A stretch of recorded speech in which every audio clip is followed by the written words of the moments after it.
Alright, we got prankless harms. Now, I really don't know what this is about. It sounds like it's gonna be about, probably like pranks that are pretty harmless. They come in the form of harmless pranks. Sure, can I see your receipt? But on the other side of that spectrum, we have prankless harms. If you're unsure what this video I'm showing you right now is, this is the killing my best friend prank. I say prank, but take a look at this dude. Now let's see what the supervillain that orchestrated this has to say. When did this happen? What am I watching? How did it happen? And what would y'all do if y'all were in this situation and y'all find out it's a prank? Let's see how he reacts to his best friend of 5 years being killed in front of him. I'ma say you took this one like a champ, really. Light work, no reaction. See, the problem with prank content is that it's stuck in this never-ending competition, you know, to do something new or to top the last prank that the people have seen. Now, don't mistake me for somebody that I am not. I have a love in my heart for prank content. It's damn near all I was watching as a kid. Right now, I'm on my intellectual arc, so let me share some wisdom with you. People find pranks funny because they play on surprise and incongruity, breaking expectations in harmless ways that trigger laughter. Key word there, harmless. And also humans at our core, we're dead ass just evil, okay? We like to laugh at other people's misfortunes. And over time, pranks have done nothing but evolve, I think in mostly good ways. But even a lot of the pranks back then were kinda OD. Y'all remember this guy with the pansexual mother of 3 haircut? Whoa. Yeah, this 2017 tall fishman having cut ass nigga. This is Prank Invasion. Yeah, he's best known for his, kissing prank. What up, Invaders? Chris here. Alright, so today we're here at Venice Beach, and we're gonna be I don't think I ever seen him. kissing girls right in front of their boyfriends. Okay. Just one question for you, gang. How is this a prank? I'm just struggling to see how, you know, going up to a stranger and kissing them falls under that classification. Just sounds a little sus to me. I guess it was working for him because he was pulling hella views and he was just, you know, rinsing and repeating this with just different versions. I think we lost this nigga at the sister edition, though. I'm gonna try to kiss my sister. Anywho, I think at least most pranksters stopped faking their pranks after it became like a whole scandal. Personally, I didn't even find it deep, as long as I couldn't tell or it wasn't extremely obvious. Something that just never did it for me was all those channels that would prank their significant other like over and over again.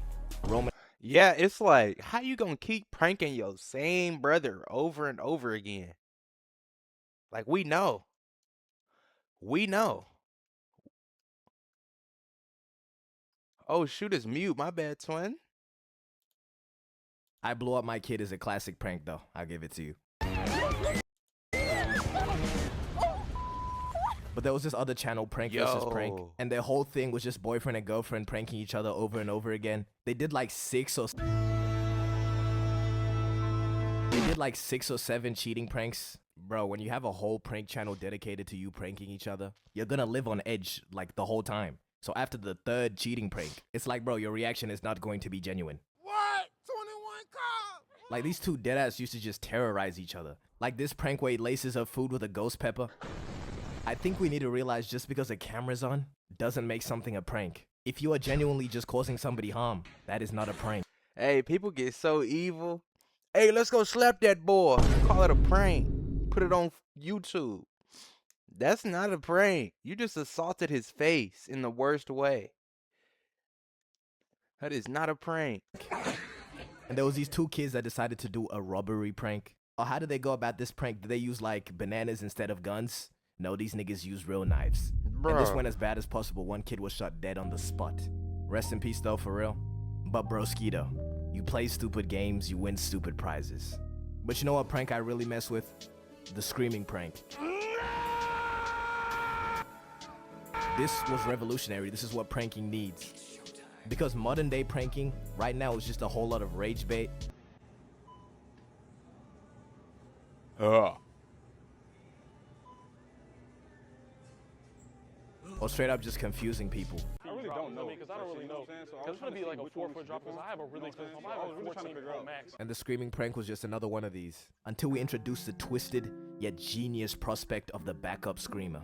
See what the original prank was? You just have somebody scream in a Walmart or something and then you had to try and convince them that it was not you. It wasn't me. But the integration of the backup screamer, have somebody else take the fall. Genius, simply just genius. Now just before I mentioned rage bait pranks, now there's a thin line with this one between harmless prank and prankless harm. Rage bait pranks been around forever, like the calling black people neighbor prank. What's up, my neighbor? Or the farting in the hood prank, or the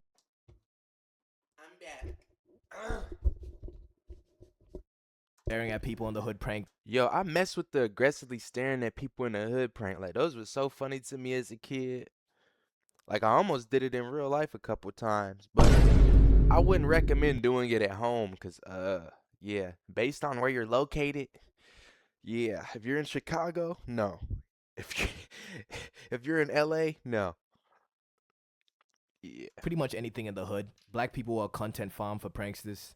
And why I say there's a thin line, because, you know, we obviously have pranks like staring at people in the hood. Because obviously you're not causing anyone harm, but you know how they're gonna react, you know? So when a petite white guy goes around in the hood saying, "My neighbor," with the hottest ER you've ever heard, yeah, he's gonna get some reactions out of people. But when you get to putting your cheeks all up in people's faces, What?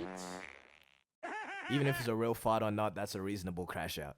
Oh, and there's this one guy on TikTok, right, that gets employees into the craziest positions and has them say some crazy shit. Come in my ass? I don't know how he'd be getting away with these. He just calls them brain teasers and people do them. Like, I know it's not part of your job to be in this position when a customer asks. Come in my butt, come in my... You high-key did this to yourself. And also just being a public nuisance, I don't think that falls under the prankless harm category. Yoo-hoo, it's a Labubu. Joe, I love you so much. But what I mean by being a public nuisance, this guy Vitaly got arrested for unjust vexation, which is the crime of being annoying. And before the arrest, he was low-key on a different path too. Instead of terrorizing civilians, he focused his attention on predators. Now, what he was doing to him, Oh, that's who that was. Yeah, he was doing some crazy stuff. He was slapping them, pouring substances on them, all this stuff you can think of.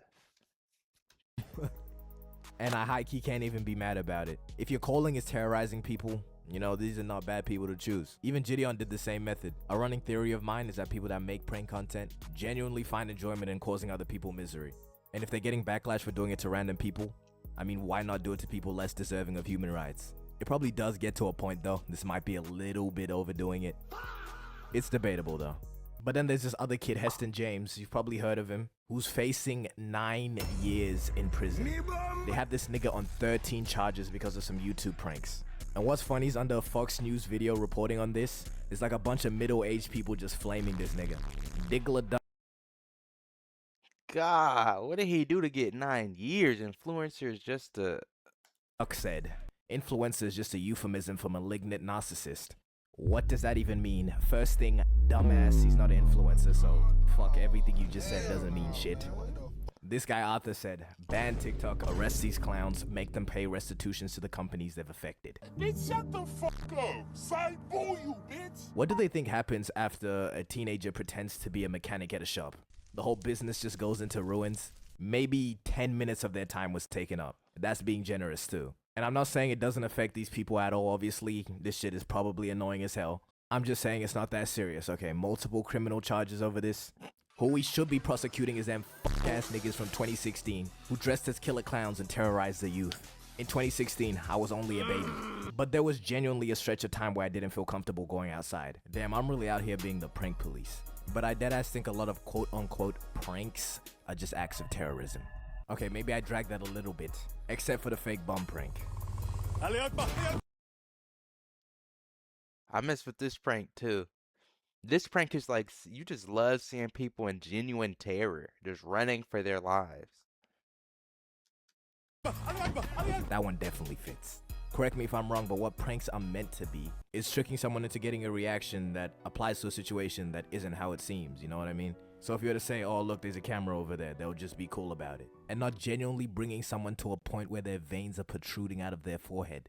Chill. But deadass, I don't really care. I only comment on things because I can't. Honestly, if you're watching the video this far, I want you to rage bait somebody like crazy hard today. Just do it and see what happens. Let me know how it goes. Good, bad. You got punched. Did it lead to a fight? Making the world a better place, man. And I just get both sides of hate and love towards prank content. Because if this was me in this video and somebody just comes up to my shit and turns it off, yeah, I would be mad. But it is kind of funny though. But this guy's just taking items out of this old guy's trolley and saying, oh, you don't own it yet because you haven't paid for it. And for some reason, this is his reaction. Don't be a racist. Come on. How am I being racist? Because you're picking on a white guy. I just wanted to share that because I thought it was funny. All right. I enjoyed that video. Hope y'all enjoyed it. Like, comment, subscribe, and we out. Yo, fill the room with the juice. That's a lot of loot. That bit fire. Yeah, she kinda cute.